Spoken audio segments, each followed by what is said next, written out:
Cardiac arrest అనేది కంప్లీట్గా life is going of, అంటే ప్రాణం వెళ్ళిపోతూ ఉందన్నమాట. సో ఆ సినారియోలో ఏం చేయగలరు అంటే సిపిఆర్, అంటే కార్డియో పల్మనరీ రిససిటేషన్ అంటాం.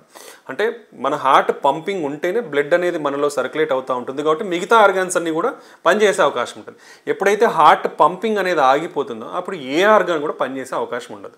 సో మ్యాక్సిమం మన బ్రెయిన్ ఫంక్షన్ రీస్టోర్ అవ్వడానికి 4 to 5 minutes.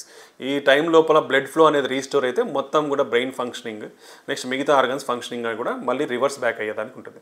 ఎప్పుడైతే దీనికంటే ఎక్కువ టైం పడుతుందో ఇట్ విల్ లైక్ డెడ్ అంట.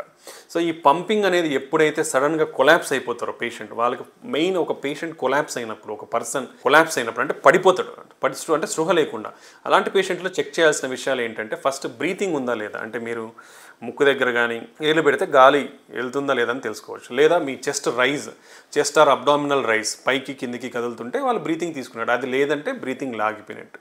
రెండవది కాన్షియస్నెస్, మనం పేషెంట్ని గట్టిగా కదిలించి కానీ తట్టి కానీ పిలిచి కానీ కనుక్కోవచ్చు స్పృహలో ఉన్నాడో స్పృహలో లేడు. సో స్పృహలో లేడు, ఊపిరి అందట్లేదు. నెక్స్ట్ ఏంటి, గుండె కొట్టుకుంటుందా లేదా అని తెలుసుకోవాలి. గుండె కొట్టుకుంటుందా లేదా అని తెలుసుకోవడానికి మనం మన ఇయర్స్ ఇక్కడ పెట్టి వినొచ్చు, లేదా మనం ఇక్కడ పెట్టి గుండె కొట్టుకుంటా లేదా ఫీల్ అవ్వచ్చు.